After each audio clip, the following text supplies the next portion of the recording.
Om Gananantva Ganapatigam Mavamahe Kavinamupavashravastramam Jeshtarajam Brahmanan Brahmanaspata Anushannoti Visneda Sadhanam Om Mahaganadipataye Namaha Om Mahaganadipataye Namaha Om Keshwaya Namaha Om Narayana Namaha Om Madhvaya Namaha Om Govindaya Namaha Om Vishnuve Namaha Matsudraya Namaha Trivikramaya Namaha Vamanaya Namaha Sridharaya Namaha Hrishikesha Padmanabhaya Namaha Damodaraయ నమః సంకర్షణాయ నమః వాసుదేవాయ నమః ప్రద్యుమ్నాయ నమః నిరుద్ధాయ నమః పురుషోత్తమాయ నమః దోక్షాయ నమః నారసింహాయ నమః అచ్యుతాయ నమః జనార్దనాయ నమః ఉపేంద్రాయ నమః హరే నమః శ్రీకృష్ణాయ నమః హరి ఓం. We are coming to the episode of Mohini Avathara, describes how the Daityas, being enchanted by the beauty of Mohini, Varam agreed to hand over the container of Amrita Kalasha to Mohini Devi, who tactfully delivered it to the demigods only. When the Daityas got possession of container of Amrita Kalasha, an extraordinarily beautiful young woman appeared before them. All the Daityas became captivated by the young woman's beauty and became attached to her.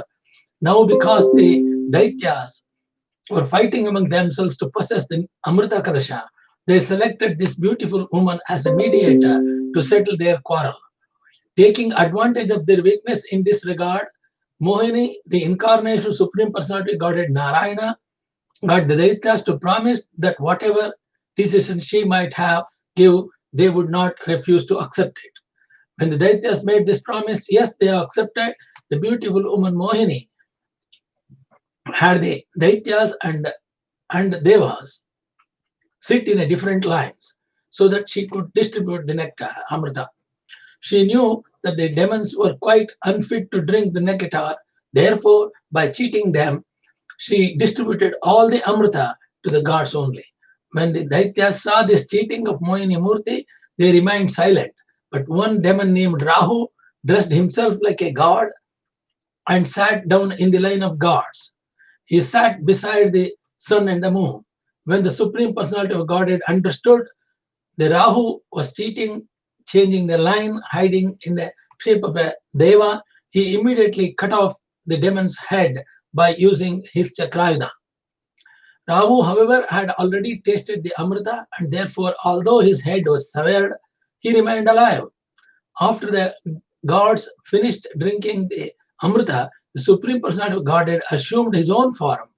Shukadeva Goswami ends this chapter by describing how powerful is the chanting of the holy names of pastimes and paraphernalia of the Supreme Personality of Godhead. This is the summary of what you said.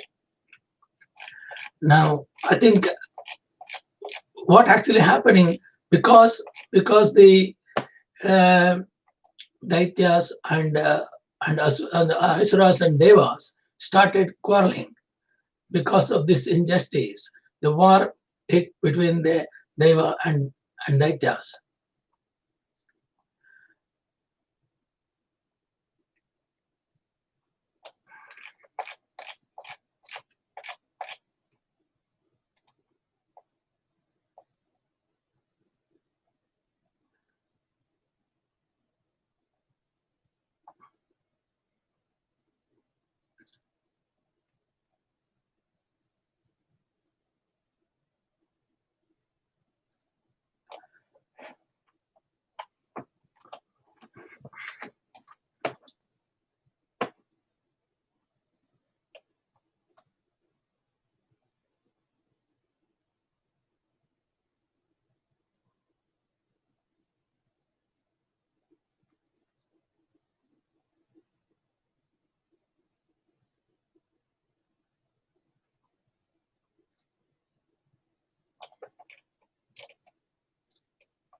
We ended the chapter 9 where Mohini distributed Amrita Kalasha, supplying Amrita to only Devas, and Rahu escaped like that. The further chapter is 10th chapter, the battle between the Asura and Daityas and Devas and Asuras. Both Asuras and Devas are expert in activities involving the material energy. But the gods are devotees of Lord, whereas the demons are not, just the opposite. The gods and the Devas and Daityas churn devotion of milk together from it, but the demons did not, being devotees of the Lord, could derive no profit.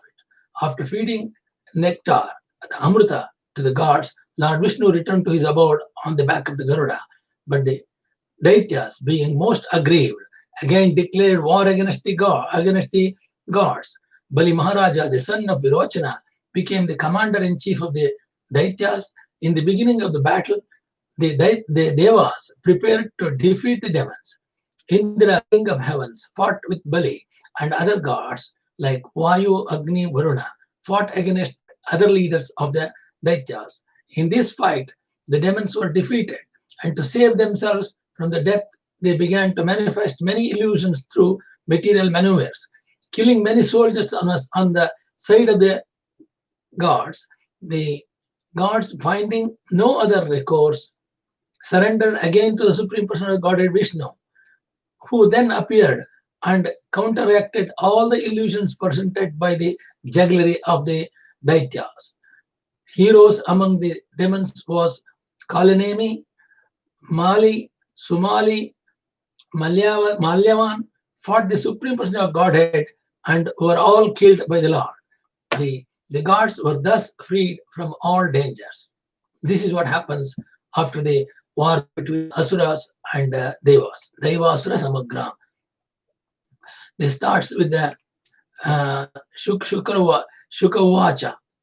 Itidana Vedettesha Navidam Samsabam Shuktam Karmani Yatuscha Vasudeva Paramukha. Shukadeva Maharshi said to Parishit Raj King, the Daityas and Devas all engaged with full attention and effort in churning the ocean. But because they were not devotees of Vasudeva, the Supreme Person of Godhead, Krishna, they were not able to drink the Amrita. O King, after the Supreme Person of Godhead had brought to completion the affairs of churning the ocean and feeding the nectar to the only gods, who are his dear devotees, he felt he left the persons of them all around and was carried by Garuda to his own abode Vaikunta. Seeing the victory of the gods, the demons became intolerant of their superior opulence. Thus they began to march toward the gods with raised weapons.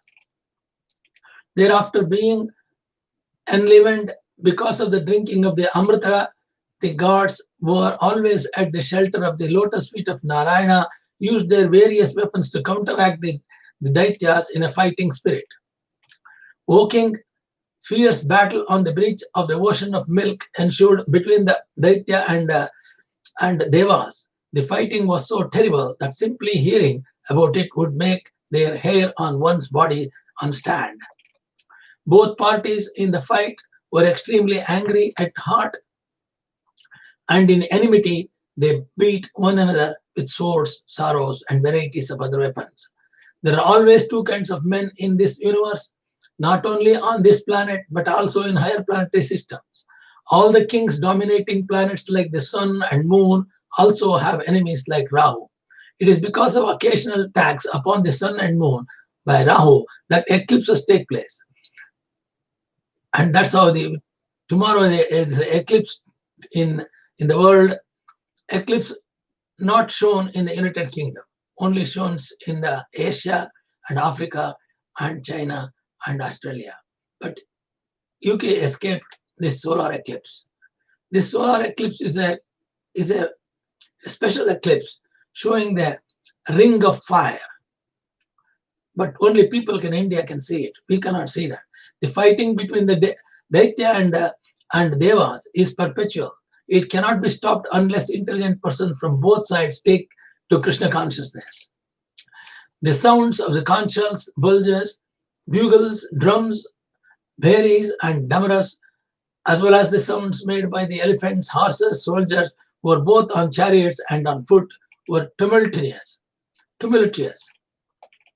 On the battlefield, the charioteers fought with the opposing charioteers, the infantry soldiers with opposing infantry, the soldiers on horseback with opposing soldiers on horseback, and the soldiers on the backs of the elephants with the enemy soldiers on elephants. In this way, the fighting took place between the equals. Some soldiers fought on the backs of camels, some on the backs of the elephants, some on the asses, some on the white-faced and red-faced monkeys, some on tigers and some on lions. In this way, they all engaged in fighting.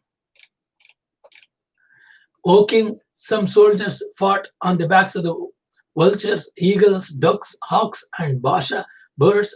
Some fought on the back of the timingilas, which can devour huge whales. Some on the backs of sarabhas, and some on the buffalo, rhinoceros, cows, bulls, jungle cows, and arunas. Others fought on the backs of jackals, rats, lizards, rabbits, human beings, goats, black deer, swans, and boars. In this way, mounted on animals of the water, land, and sky, including animals with deformed bodies, both armies faced each other and went forward.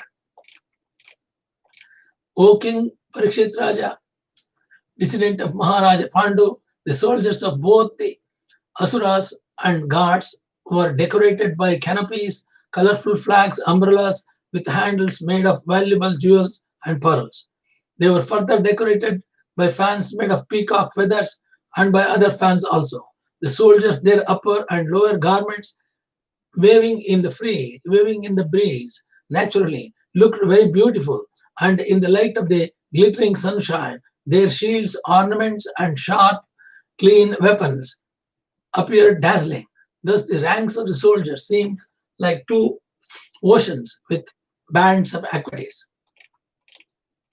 For that battle, the most celebrated commander-in-chief Mahabharata Bali, son of Virochana, was seated on a wonderful airplane named Vairasa. O king, this beautifully decorated airplane had been manufactured by the demon Maya and was equipped with weapons for all types of combat. It was inconceivable and indescribable. Indeed, it was sometimes visible and sometimes not. Seated in this airplane, under the beautiful protective umbrella, and being fanned by the best of chamaras, Maharaja Bali, surrounded by his captains and commanders, appeared just like the moon rising in the evening, illuminating all directions. That's the description of Maharaja Bali entering the war with the special features. Surrounding Maharaja Bali on all sides were the commanders and captains of demons sitting on their respective chariots. Among them were the following demons: Nemuchi, Sambara, Bana, Viprachetti, Ayumukha, and Dumurda, Kalanabha, and Praheti, Heti, Ilvala, Shakuni,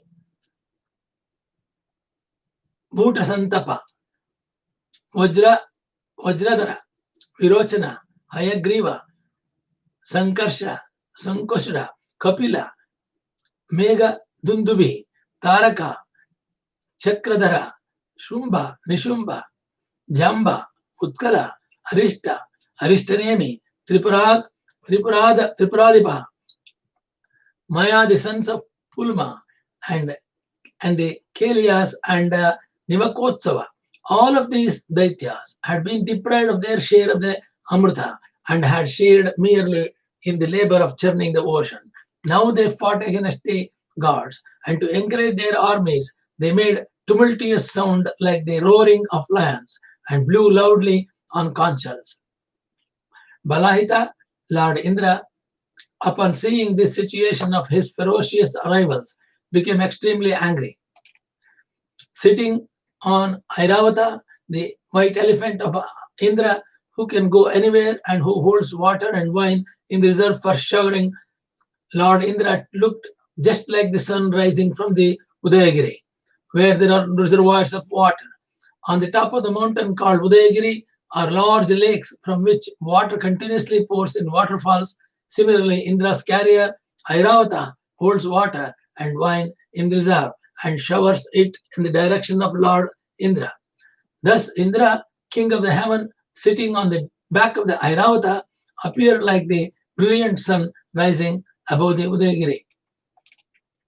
Surrounding Lord Indra, king of heaven, were the other gods seated on various types of vehicles and decorated with flags and weapons. Present among them are Vayu, Agni, Varuna, and other rulers of various planets, along with their associates. The gods and Daityas came before each other and reproached one another with words piercing to the heart. Then they drew near and began fighting face to face in pairs.